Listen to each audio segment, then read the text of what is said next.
name is Sara Öhrvall. I'm the Director of Research and Development for the Bonnier Group.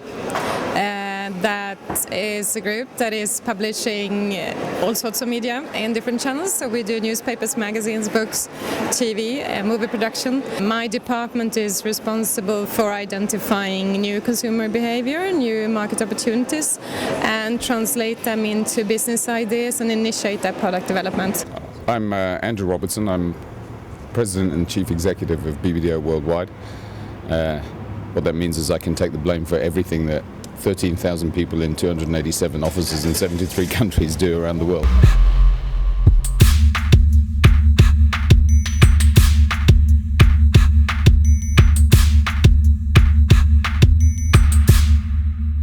You need people who have an engineering background, you need people who are all about analytics and data mining, you need a different skill set in these traditional media companies, and you need to move at a much quicker pace to keep up with the consumers who are changing very, very quickly. I think you have to be prepared to say, I can still learn.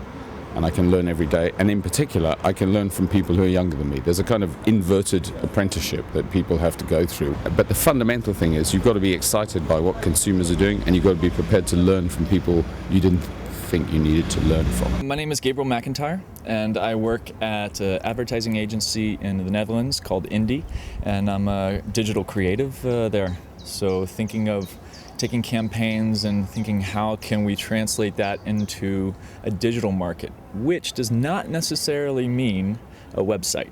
What Indie's done is a really interesting way of completely rebranding an advertising agency, an old school advertising agency from traditional print and commercials and radio and TV, to take that knowledge from these creative directors that have been doing it for 30 years or so, and there is a lot of knowledge in that and what makes a good campaign. Combining that in a collaborative hub together with new talent, new creatives who do understand the technology, who are digitally savvy, as well as other experts from different fields. We've tried to go back, sort of reflect much more in terms of what is it that people love so much about their magazines and their newspapers. And if you understand that properly and you're a bit more creative in the translation of that to the digital world, you end up with products that are not like the websites we're doing now. All media have evolved from being bridges over which you can march your message, distribution systems, into portals through which consumers can choose to access your advertising or not. And that's a kind of revolution in media. In consumer terms, they haven't changed that much. All that's changed is they're able to do what they always wanted to do, better, faster, and easier.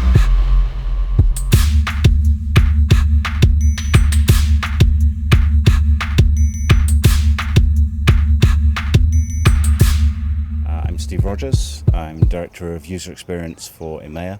That means that I have responsibility for the teams of designers, researchers, web developers and so on, based in London, Zurich, Tel Aviv and Moscow. We have a user research team, and those researchers are not only looking at the final usability of a product, the if you like, sort of the validation of things that we've done, but they're also going out and talking to people in a very formative stage, doing effectively ethnographic studies, anthropological studies, so that we can really understand the needs of users as they start to emerge, rather than after they're already served.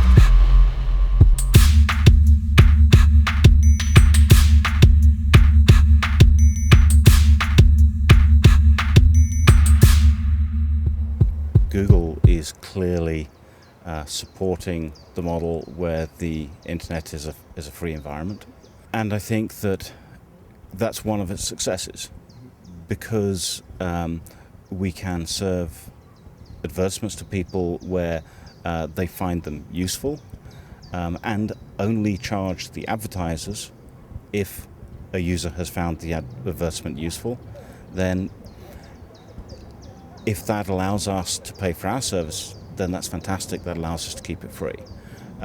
If Other people find that a subscription model is going to work for them. Okay. I personally haven't seen subscription type models work so well. Having said that, micropayment models are clearly working well. Think about things like iTunes, works very well. So I think there's room for both. Well, the bulk of the money is advertising and will remain advertising for a while, but I think in digital media specifically. But it's kind of obvious that we do see a shift towards paid content. I truly believe that if we as media companies manage to develop new digital products, not what we've seen so far, but new digital products that are especially for the touch screens and the more personal devices, I think there's a good chance of building products that consumers would like to pay for because they're good enough. I don't believe at all in paywalls. I just think paywalls it's a negative response to something we initiated ourselves. The mix of paid content and advertising is something that is going to constantly evolve and will vary from media brand to media brand. Ultimately, I do not believe for 1 second that a subscription-only model will work for all media. On the other hand, I think that one of the true tests of the quality of content is the price that consumers are willing to pay for it. If you're in the hands of advertisers completely, you will tend to develop media products that are pleasing the advertisers more than the users. And that's not a nice situation. You want to have revenue sources from the users because you want to have them in focus and you want to please them primarily. Yes, hello, I'm Petra Jenner. I'm the Managing Director of Microsoft in Austria. What is important that the user has the confidence that the content he may or she may get is valuable, the money. And so if they get the appropriate value, I do believe that there will be a slight increase, even though I think we will live the next coming years still with the content which is more or less free and refinance that through types of more clever online advertising campaigns. If you look at the model of iTunes or Kindle, where it's really easy to buy stuff, and what you find is people buy more. Because they have an impulse to get this song or this book or this magazine. And it's easy to exercise that impulse. That's what happens.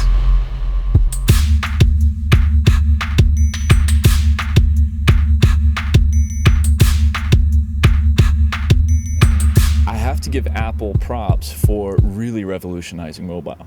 Now you see what used to be very cumbersome, on Nokia phones or, Blackberries. There basically was just SMS, maybe a call-in. It was just a communication tool. Now you've got a portable computer where you can do all these amazing branded kind of applications that will enhance somebody's life. And even further is that studies have shown that the first and last thing people are looking at before they go to bed, majority, is their mobile phone. So from an advertising perspective, if you can grab those people right before they go to bed or right when they wake up in the morning, man, you've got them by the balls, to be perfectly blunt, sorry, but it's true. And mobile has been around in the military for a long time now in these kind of networks. Just imagine once all that stuff starts to really trickle down, people are going to be not going to be walking around with laptops everywhere, but everything's going to be connected on the phone. And I think people are really underestimating how much of an effect and how much of a possibility and potential there is on that. The mobile web is hugely important because to marketers and advertisers, because it's hugely important to consumers. Consumers are spending more and more time. That's the good news. FaceTime has been created, opportunities for consumers to interact with their work that didn't exist now exist. Dead time is no longer dead time. Dead time is just another opportunity for you to earn a change in behavior from a consumer. So I think it's tremendously important because it's expanding the capacity of consumers to interact with or not our work. Looking at the iPad adoption, they sell iPads much higher speed than the iPhone when it was launched, and we all know how much iPhone changed the industry. So I'm pretty optimistic in the way that the consumer's adaptation of these devices and the mobile consumption that they have in the new devices is also very, very big, or they're very frequent. So then it's more a matter of what can media companies do on these devices, because I think the consumers have said that they want them. So I'm Joanna Weidenmiller, and I'm a partner in 360 Degree Fashion Network, which is it's a network for fashion professionals. 2009, eBay did over $1 billion on mobile buying.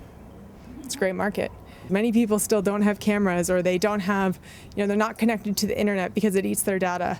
So how are we able to deliver that to every mobile phone so that everyone, regardless of territory, can do that? And that's what I love about Yasu, is that you guys are able to take applications, move it very easily into every single mobile device, so that people can see it right there. Actually, what we have discovered, it's very important to have an easy-to-use device as well as an integrated experience, that they have, let's say, a similar experience when they use their smartphones or when they use their PCs or laptops.